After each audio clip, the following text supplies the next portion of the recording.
todos os participantes aqui dessa sessão. Vamos para o nosso último trabalho em dia, tá? O grupo formado pelo Anderson, pelo Alan e pelo Marcelo Alcântara, cujo tema é método de classificação de textos não supervisionados em sistemas distribuídos com o método REDUCE. Vocês têm 25 minutos para fazer a apresentação, todas as suas considerações nessa primeira fase, quando passaremos para a segunda fase com a arguição dos docentes presentes na banca. Fiquem à vontade, ficarei monitorando o tempo e avisarei conforme ele passa. O nosso trabalho é sobre o método de classificação de textos não supervisionados em sistemas distribuídos com método REDUCE. Eu não vou apresentar os elementos do grupo porque o professor Pedro já o fez. Na agenda a gente vai falar sobre a introdução, depois a gente vai falar sobre o algoritmo Non-Negative Matrix Factorization, NMF, sistema de aprendizagem, o modelo de programação método REDUCE, a infraestrutura que a gente usou para executar esse modelo de programação, que foi o Hadoop, a implementação que a gente fez com o estudo de caso e os resultados que a gente obteve. Então, primeiro como introdução, eu queria comentar do crescimento da internet e da quantidade abundante de informações que vêm sendo geradas, tanto na forma de preenchimento de aplicações do trabalho com aplicações web, quanto na forma de navegação e de logs e cookies e informações indiretamente geradas através do uso da internet. É importante notar que mais dados foram gerados desde 2005 do que dos últimos 40 mil anos. A gente está com uma curva de geração de dados exponencial e que a capacidade de processamento não está acompanhando da mesma forma. Então, muitas dessas informações são úteis e valiosas. E daí vem o conceito de inteligência coletiva, que é tentar tirar proveito dessas informações. Porém, como a gente processar isso com a tecnologia atual, que é limitada diante da quantidade de informações? Essa é a pergunta do trabalho que a gente tentou trabalhar e buscar respostas ali. Então, no caso do trabalho, dado um volume imenso de dados, a gente elegeu a Wikipedia para fazer esse trabalho, como fazer uma classificação dos textos baseado no volume de dados da Wikipedia, que seriam artigos. Então, as tecnologias que a gente desenvolveu no estudo de caso, que é o método REDUCE, que é um modelo de programação, depois o Hadoop, que é uma infraestrutura para poder estar executando o método REDUCE, e o NMF, que foi um algoritmo que a gente colocou, que a gente usou como caso para estar executando sob o formato do método REDUCE no Hadoop. O Anderson vai estar explicando agora o NMF aí para vocês. Bom, então o NMF, que a gente pode traduzir como fatoração de matrizes não negativas, a gente procurou não traduzir no trabalho porque a gente não encontrou nenhuma publicação nacional que referenciasse esse assunto, né? Mas o que seria o NMF? Ele é um algoritmo não supervisionado de classificação, né? Essa característica dele de ser não supervisionado significa que ele não precisa de treinamento para que ele funcione eficientemente, né? Então não requer interação humana com isso, exemplificando o que é certo e o que é errado, dando exemplos de agrupamentos. O NMF ele tem sido bastante usado para fazer agrupamento de informações, né, que são técnicas de clustering, que é o nosso trabalho está focado, mas ele também é usado em correção de padrões, extração de tópicos, algumas áreas de engenharia e também em data mining, né? O NMF é um dos algoritmos mais recentes de classificação não supervisionada, ele foi publicado em 91, então ele ainda tem bastante pesquisa em cima dele. Então o que seria uma técnica de clustering? O que seria rodar o NMF? Como que está o contexto do NMF no nosso trabalho, né? Então, nessa figura aqui, a gente pode imaginar que cada um desses pontos representa um artigo da base da Wikipedia, né? E eles estão dispersos, espalhados no espaço, né? sem nenhum relacionamento. Ao rodar o NMF, rodar um algoritmo de clustering que faz parte das famílias de algoritmos de sistemas de aprendizagem, o algoritmo vai identificar sozinho quais são os grupos de assuntos dos artigos que você tem na sua base e quais são os artigos, quais são os elementos de cada um desses grupos. O NMF, ele trabalha com matrizes, então o cálculo dele é 100% baseado em matrizes, né? O funcionamento dele é dividido em duas etapas. A primeira etapa é transformar a base de informações que a gente tem em uma matriz inicial, que é chamada essa matriz de termos, né? E ela segue esse formato. Então, para cada um dos artigos eu vou ter uma linha, e para cada palavra que existe dentro do artigo eu vou ter uma coluna, e como valor eu vou ter a quantidade de vezes que ocorreu determinada palavra em um determinado artigo.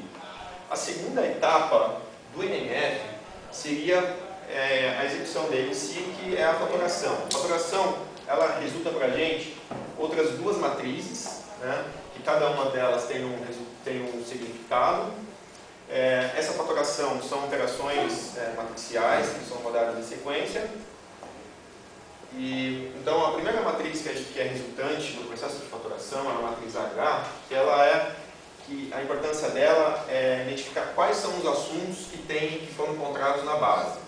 Então, quais foram os assuntos e qual é a relevância de cada uma das palavras da base para determinado assunto. A segunda matriz resultante do processo de fatoração é a associação de um determinado artigo com um assunto encontrado, né? Então, que é o peso de um assunto com um artigo. Como é uma fatoração, o produto das duas matrizes resultantes, então aqui a gente tem a matriz W, a matriz H, o produto WH ele vai ser sempre aproximado da matriz inicial, da matriz de termos inicial. Então a gente tem aqui uma exemplificação.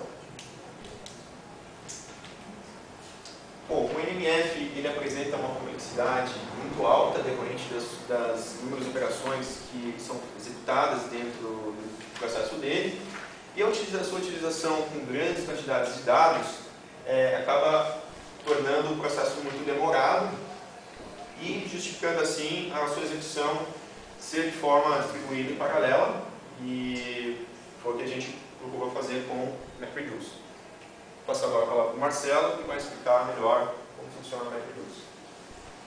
O MapReduce ele foi criado a partir de linguagens funcionais que foi adaptado para funcionar de forma distribuída. Tá? Ele foi criado pelo Google em 2004 e hoje em dia é peça-chave no processamento do Google de seus principais serviços, como Google Maps, PageRank e outros serviços. O Google estima a execução de 100 mil tarefas diárias em MapReduce com processamento de 20 petabytes de informações diários. Então, é um modelo simples de programação, mas ele não é para todos os casos. Quer dizer, quando você tem um algoritmo para ser executado em MapReduce, você tem um desafio aí de como encaixar esse algoritmo no modelo de programação que ele oferece. Ele é fácil de ser paralelizado a partir do momento que você consegue chegar nas funções de MapReduce, e a partir do momento que você chegou lá, você tem uma escalabilidade muito grande. Você não precisa se preocupar de como você vai distribuir. A partir do momento que você tem uma infraestrutura e os métodos bem definidos. Nas etapas de processamento, você tem uma divisão de um bloco de entrada, na qual você distribui a máquinas diferentes que vão estar executando um map em cada máquina, para depois esses dados, após você ter um output do processamento do map, esses dados serem processados por uma função reduce em uma máquina separada. Tá? Aqui nesse diagrama, a gente consegue ver isso melhor. Você tem uma massa de entradas, uma massa de dados que você imputa, no nosso caso foi a Wikipedia que a gente usou como sindicato. Você tem um divisor, que divide os blocos de entradas, na qual eles vão ser processados em máquinas diferentes, por funções map. Tá? Hoje em dia essas funções maps podem ser executadas mais de uma instância em paralelo na mesma máquina, se você tem uma máquina que é multicore. E você tem uma peça-chave aqui que é a memória compartilhada, que seria um sistema de arquivos distribuídos, na qual o Alan vai estar comentando quando a gente estiver falando sobre o Hadoop, na qual a gente tenta deixar os dados nos lugares onde a gente quer que eles sejam processados, para não ter o overhead de I/O na hora que chegar a hora de acontecer o processamento deles. Após ter o output dos maps, você tem os reduce, que vão estar pegando esses dados e fazendo a função de agrupamento deles. Você pode ter também vários reduce e um combinador final que vai estar gerando a saída dos seus dados. Então, quem é o map e quem é o reduce? Aqui tem um elo hoje de MapReduce que mostra bem simples como isso funciona. Então, você vê que a coisa é mais conceitual do que o código em si. A função map, você recebe um bloco de dados e ela emite chaves e valores. Esse caso aqui é um contador de palavras. Então, ele emitiu uma frase como bloco de entradas inicial, e o map está dando como output as chaves que são as palavras e que é uma ocorrência daquela palavra. Esses dados aqui são imputados dentro de uma função reduce, na qual essa função reduce foi programada para somar quando encontrar chaves iguais. Então, no caso aqui, por exemplo, ele encontrou 2 words, ele incrementou e somou esse word. Então, essa é a ideia. Você tem um output do map que você dá como input de um reduce, e esse reduce faz um agrupamento desses dados para chegar no resultado final. Agora o aluno está apresentando o Hadoop, que é a implementação do MapReduce, a infraestrutura que vai estar executando essas funções. Bom, vou apresentar o Hadoop. O Hadoop é um framework em Java, mantido pela Apache. Ele implementa o modelo de programação MapReduce. Ele tem 3 partes principais, 2 de armazenamento e uma de processamento. Para armazenamento, HDFS, Sistema de Arquivos Distribuído, HBase, banco de dados orientado a colunas, processamento MapReduce. No que o Hadoop pode auxiliar para o processamento distribuído? Quando você tem um processamento de um volume de dados muito grande, com um nó, o processamento fica muito demorado. Um supercomputador fica muito caro. O Hadoop ele programa uma forma eficiente de você fazer esse processamento com hardware commodity, de uma maneira fácil de programação, que é o modelo MapReduce, com um uso eficiente de rede. Mover dados é mais custoso que mover processamento. Isso é a grande chave do HDFS. O que acontece? Com o HDFS eu tenho um sistema de arquivos distribuído. Os meus dados já estão distribuídos pelos nós. Quando eu vou executar uma tarefa MapReduce, o meu nó controlador ele só dispara o processamento que eu tenho que fazer. Eu só vou mover o processamento, não tem o overhead de mover os dados do processamento, realizar o processamento distribuído, juntar, voltar e ter o resultado. Eu só mando o processamento, eu realizo o processamento local em cada nó que possui os dados e eu retorno o processamento de uma controladora através dos reduces que vão agrupando os resultados. Ele é um sistema de arquivos como outro qualquer. Ele também possui permissões de gravação, leitura, de arquivo de diretórios, comandos POSIX para você obter dados, etc. Como é que funciona o funcionamento do HDFS?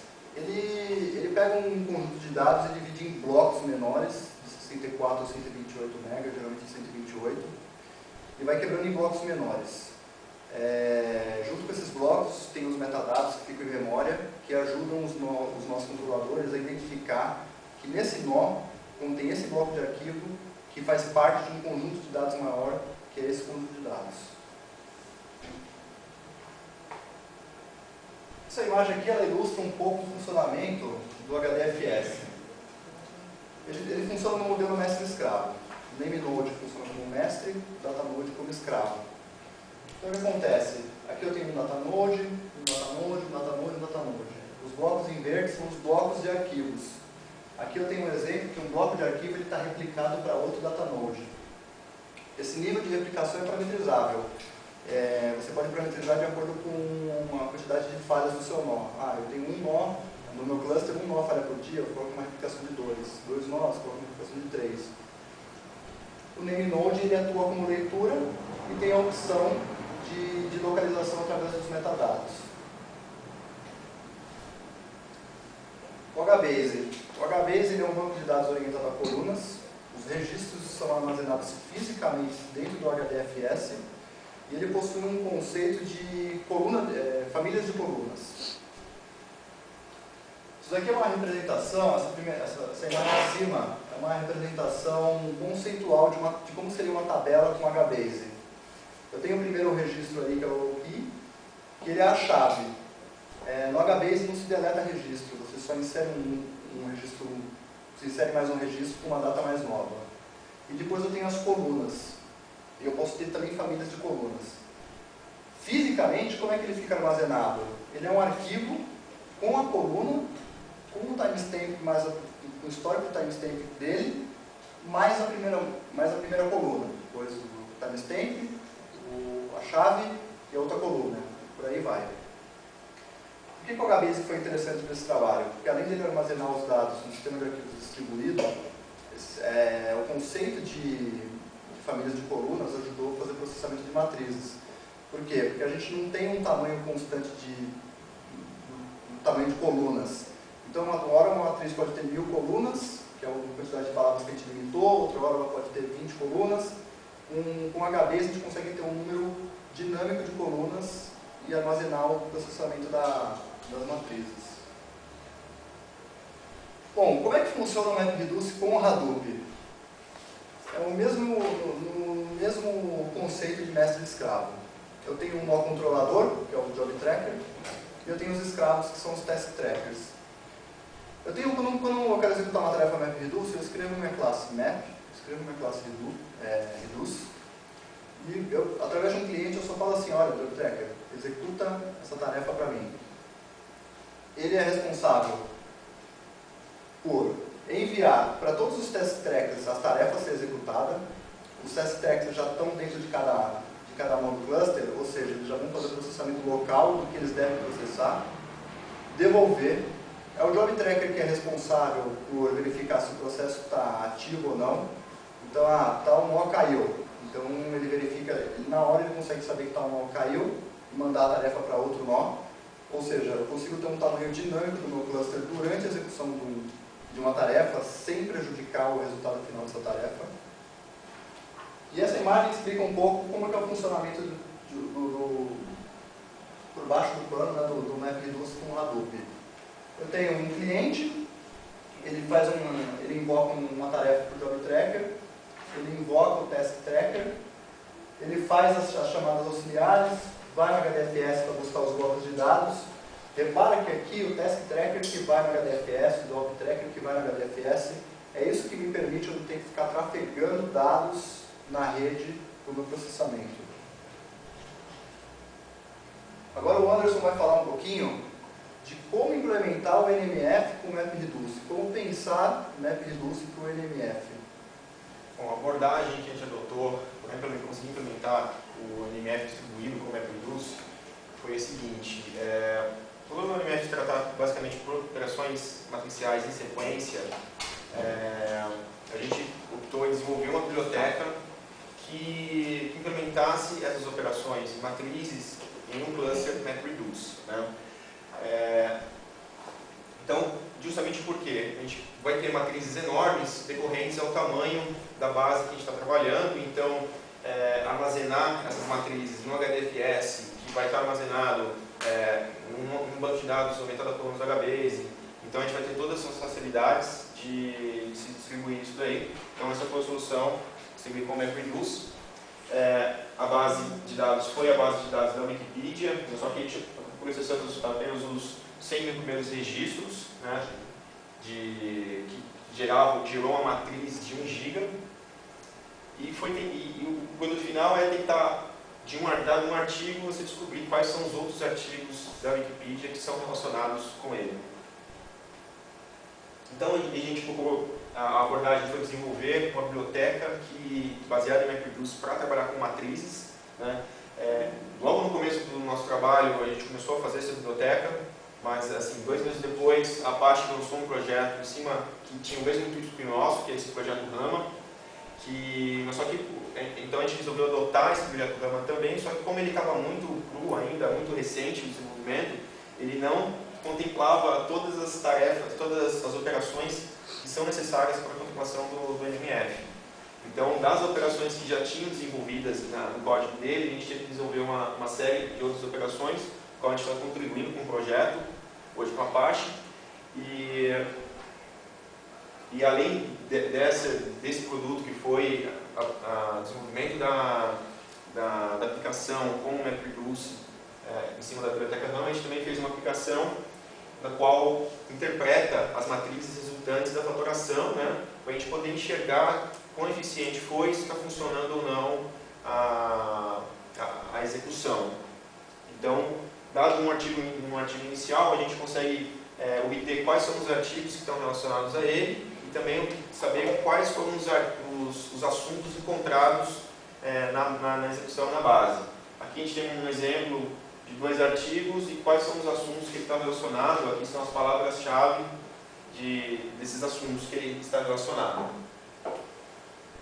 Também para a execução, a gente focou as medições, a parte de NMF, a parte que foi distribuída, foi apenas a parte de MapReduce. A gente dividiu a execução em 4 etapas, né? Então a primeira etapa era pegar a base da Wikipedia, processar essa base, porque a base não vem limpa, então a gente tivemos que remover algumas tags específicas dele. Aí depois a parte da geração da matriz inicial, a execução do NMF distribuído, essa foi a parte distribuída, e depois a parte de interpretação dos resultados. Essa então é a cadeia de execução de todo o projeto. E vou passar agora para o Alan, que vai explicar qual foi a infraestrutura que a gente utilizou para a execução do trabalho.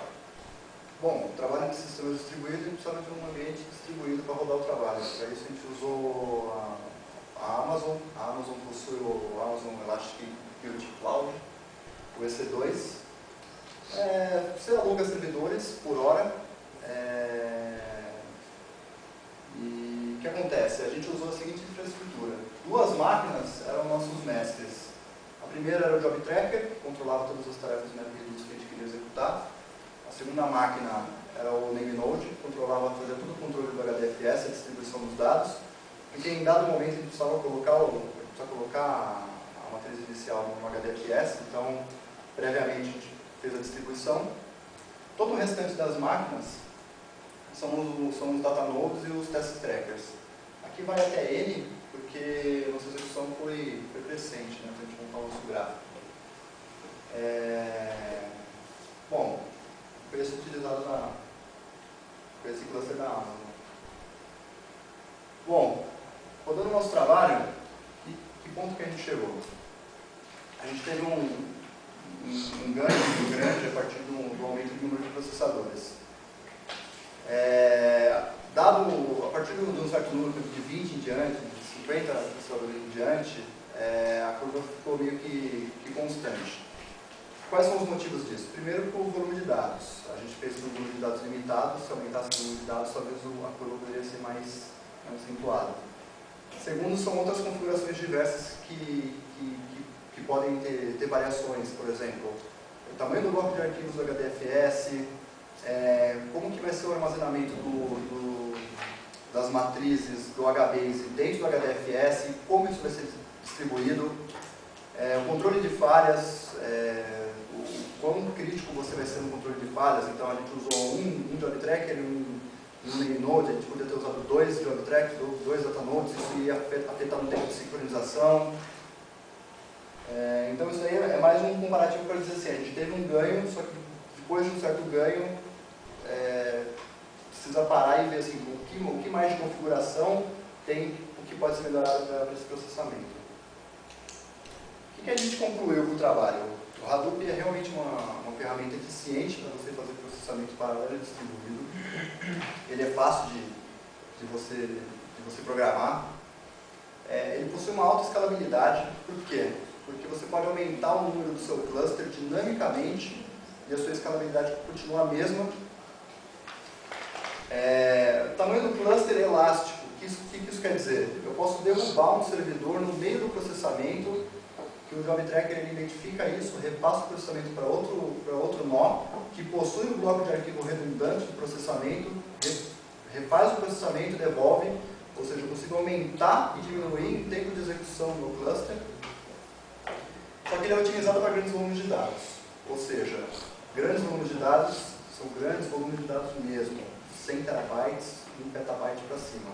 Por quê? Tem todo um custo de sincronização de serviços do Hadoop, tem todo um custo de sincronização e distribuição dos arquivos pelo HDFS, que deve ser crescente, né? Não deve ser assim, vou jogar todo o volume de dados lá, ele deve ser jogado conforme for ocorrendo o processamento.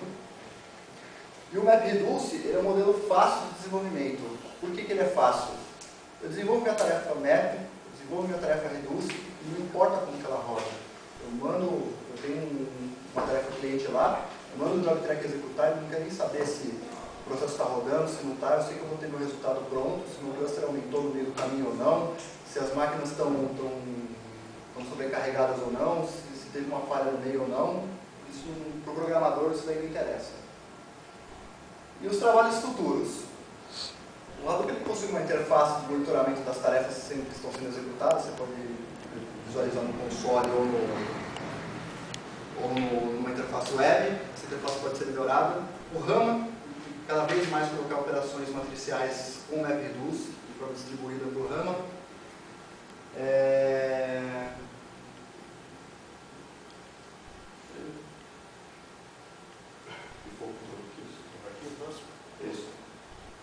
Isso. Obrigado, pessoal. Muito bem.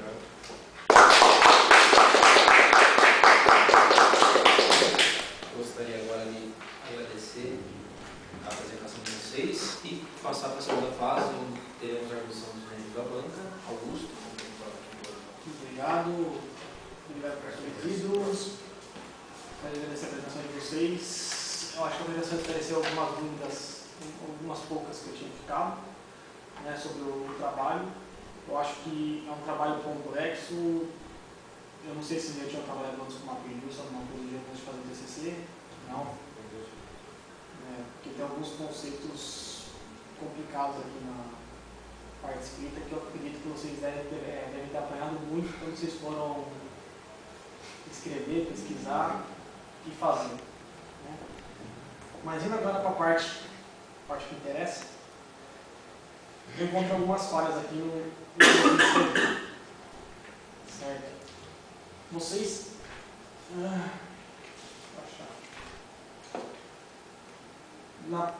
quando vocês falam quando vocês explicam a relação da matriz H para a matriz W, você seleciona um artigo e a partir desse artigo você verifica os assuntos que tem relacionado com esse artigo que são maiores que zero, ou seja, algo que faz sentido, e a partir desse algo que faz sentido, você começa a pesquisar nos outros artigos, vocês começam a se enrolar. Vocês começam a confundir artigo com assunto, e aí vocês invertem todos os números, não dá para entender nada. Qual parte do livro? Na página 34. De qual capítulo? Do 6. Item 6.6. Implementação? Uma página que está escrito assunto 5? Isso aí. Um erro de escrita, um erro. Assunto 5, aí vocês selecionam o artigo 1 e o artigo 3, sendo que eu acho que deveria ser só o artigo 1. Pelo que eu entendi, eu acho que deveria ser só o artigo 1. O artigo 3 acho que não faz sentido, porque só o assunto 2 e assunto 3 são relacionados ao artigo 2. E no artigo, não, tá certo. Posso dar uma olhada aí? Pode. Artigo 2, certo? Tá. Assunto 2, assunto 3, Tá. faz sentido. Então, ele possui o assunto 1 e 5. Possui assunto 2 e assunto 3. Isso. Com peso 1 e peso 5. Isso. Certo? Aí você vem aqui, o artigo 1. Assunto 2 e assunto 3 faz sentido para ele. Certo? Então tem que selecionar. Beleza. Sim. Artigo 3, o assunto 2 não faz parte.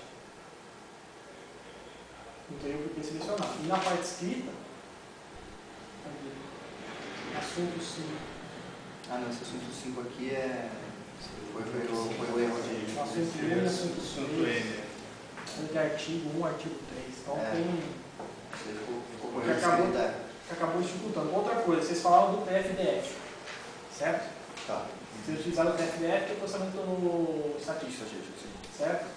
Para você poder até fazer uma normalização e dar um peso para algo que só aparece várias vezes, e algo que aparece várias vezes não faz sentido nenhum ter peso alto, e as stop words também, que não faz sentido que eu posso estar retirando. Legal. O que esse TF-DF faz? TF-DF ele é um cálculo de Term Frequency versus Document Frequency. Então são duas equações, né? Então a primeira de frequência de termos é uma equaçãozinha que a parte de cima lá, quantas vezes apareceu determinada palavra em toda a base, né? Depois dividido por uma outra parte da equação, que é quantas vezes apareceu para aquele artigo. Então você consegue ter uma relação mesmo. Quantas palavras diferentes tem? Isso. Então isso é o TF-DF, né? A gente só exemplificou, a gente não implementou o TF-DF, a gente utilizou um recurso de outra ferramenta que já fazia esse cálculo, né? Então não foi falsificar exatamente, senão seria mais um assunto para a gente... Então, eu pedi para vocês explicarem por quê? Porque a gente tem referência. Vocês falaram que o TF-DF não colocar nenhuma referência bibliográfica. Não, mas é que o TF-DF faz parte do Rainbow. Então, Aí a biblioteca... mas, tipo assim, o TF-DF, ele é um conceito. Existe uma forma, existem várias coisas por trás disso. Se vocês não estão explicando, cadê a referência? Falta uma referência bibliográfica, acho que não da ferramenta, e sim do conceito. Conceito do que é o TF-DF, diz um outro paper que tem exemplificado isso daí. Entendeu? Falta colocar isso daí. Aí, outra coisa que eu acho que está errado, na página 29, vocês colocam duas matrizes, vocês geram duas matrizes H e W, né?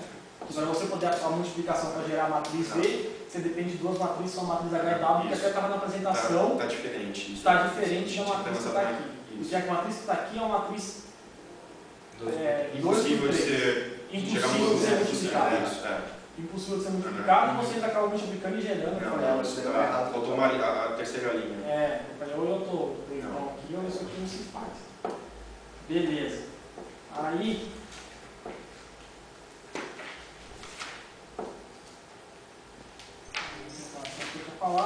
Aí depois, quando vocês falam dos testes, vocês colocam um gráfico lá do tempo por número de processadores, mas eu acho. De máquinas, né? Desculpa, número de máquinas, que eu acho que falta mais ainda nesse teste. Por exemplo, qual é o speedup que eu obtive? Não foi falta do trabalho realmente. Mas se você tem um tempo por número de máquinas, bem ou mal você vai sair. Se você rodar numa única máquina, você roda no resto, você tem um speedup. A gente só queria esclarecer a escala, entendeu? Realmente ver se a gente estava tendo algum tipo de escala. Tá, aí depois vocês falam aqui que a execução com 100 computadores. Então, se eu tenho um número de computadores, óbvio eu tenho que ter um número 100 aqui. Certo? Eu não tenho. Então, assim, isso aqui está incompleto. E se ele não está aparecendo, eu tenho que justificar. Ele não está justificado.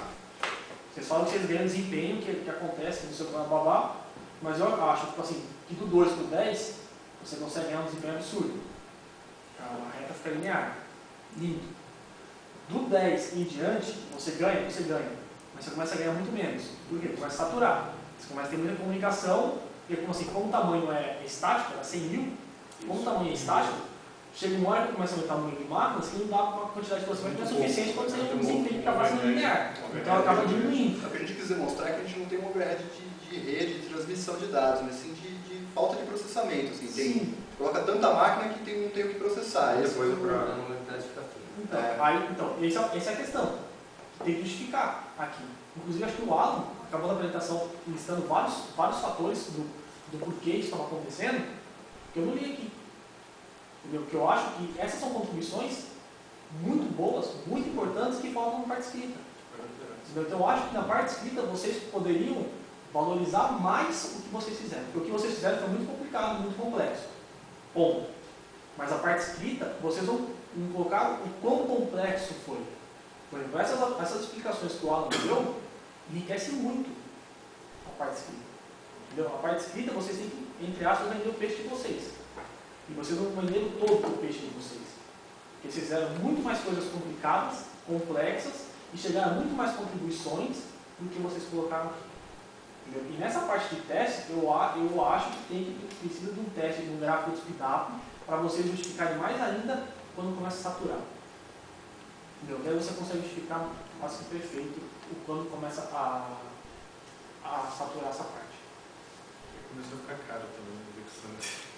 Imagina, porque a parte de hora, 40 horas, primeira execução, 40 horas para 100 mil. Então, se a gente utilizasse a base inteira de 2 milhões, ia ser... Não, vai ficar pobre. A base inicial tinha 18 GB. As máquinas iniciais não eram tão boas, né? A gente usou a Small Instance, que é 1.7 de processador, então não é nenhuma máquina fenomenal. A ideia é bem ser o hardware commodity mesmo. Porque o Google também vende lá como sendo a infraestrutura deles, né? Máquinas simples, mas falando de escalar.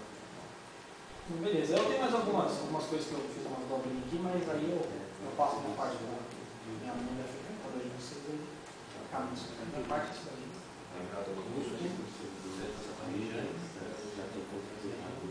Obrigada. Bom, pessoal, eu gostaria de agradecer a oportunidade oportunidade de estar aqui, pensando no banco, poder contribuir um pouquinho para o trabalho de vocês.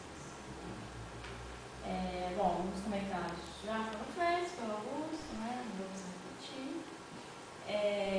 Um ponto que eu gostaria de ressaltar é em relação à apresentação do trabalho escrito. Tá?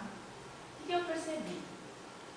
Como o Augusto já comentou, eu percebi que, sim, né? Principalmente eu que não sou dessa área, né? Então, quando eu li o texto, eu fiquei com algumas dúvidas, tá? Eu acho que se trata de conceitos bem complexos, tá? E acho que alguns pontos eles não conseguiram passar isso, no sentido de demonstrar toda essa dificuldade que acredito que deve ter acontecido na desenvolvimento para lá. Tá? O outro ponto que eu observei é que na apresentação vocês abordaram os assuntos numa ordem diferenciada do que foi abordada no texto escrito. Por algum objetivo isso aconteceu? Bate pelo tempo, que não dá para falar tudo que tem na Sim, a ordem cronológica, a ordem. Isso, aí acaba ficando muito confuso, porque é muita teoria para depois chegar no final. Na apresentação a gente focou apresentar direto ao assunto, direto ao problema e embasando com as teorias em paralelo. Por isso que a gente alguns conceitos eu acho que na maneira como foi apresentado na apresentação são melhor do que as ordens que vocês colocaram aqui. Tá? Com relação à escrita, né, tem alguns probleminhas que eu fui detectando aqui, tá? Anotei aqui. E uma outra questão não sei, tem algumas figuras aqui que vocês colocam, eu acho que não é figura. Por exemplo, na página. As matrizes? É mais tabela, né? Eu acho que. A página A gente viu em referência como figura, né? Estavam colocando forma, colocam um exemplo de matrizes como figura, a gente adotou a mesma linha. Porque a gente tem figuras e tabelas, né? Eu acho que aqui se classifica nas tabelas. Talvez seja preciso dar uma olhadinha nas normas, tá? Está verificando isso. Em alguns momentos também na leitura do texto, tá? Você está referenciando uma figura, e a figura está longe, entendeu? Então precisa dar uma analisada nisso, tá? Tá, figura 7.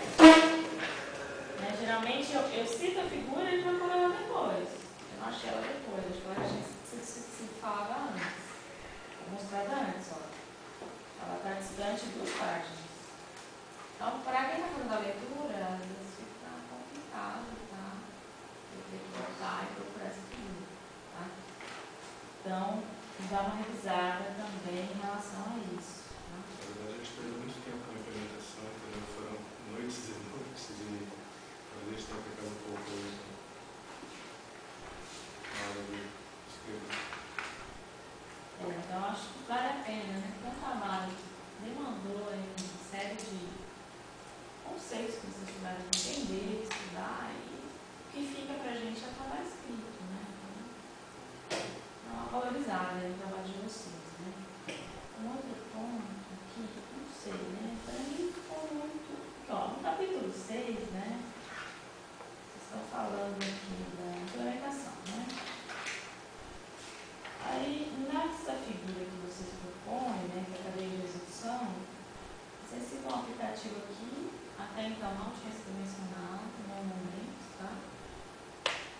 Tô certo disso?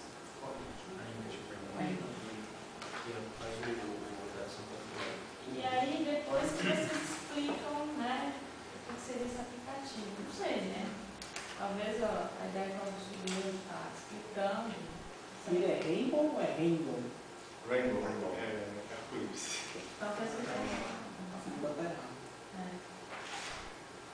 não sei, talvez na hora que explicar, mencionar, sei que está fazendo uso daquele conceito, já dá uma explicação, tá? Talvez isso fique mais interessante. Aí, né, tá, beleza, implementação, tal, aí ambiente de execução.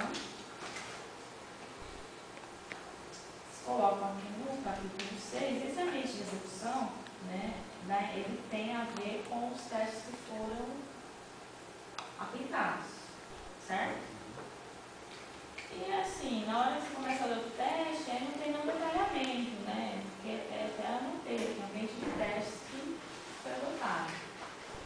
tem a ver com esse ambiente de execução. Não sei. Sugestão minha, ou colocar essa questão do ambiente de execução relacionada ao teste, tem a ver com o teste. Basicamente, o teste foi feito com base nisso, né? Não sei, a minha sugestão é que fosse colocado nesse capítulo. Não sei se retirar aqui do capítulo 6, eu acho que não vai. Será que vai? Na verdade, o capítulo 7 é mais a interpretação e a crítica dos resultados obtidos nesse ambiente de execução, né? Que a gente pensou na organização. Então, talvez tente. Ou só colocar ali, né? Resultados obtidos, talvez.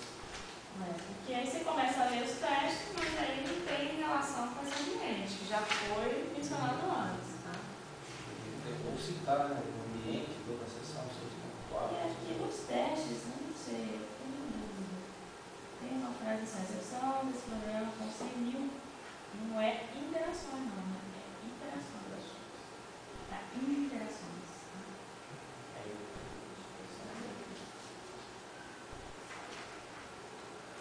Eu acho que poderia valorizar um pouquinho mais esse capítulo de testes. Como mencionou, eu acho que tem mais resultados do que estão aqui, tá?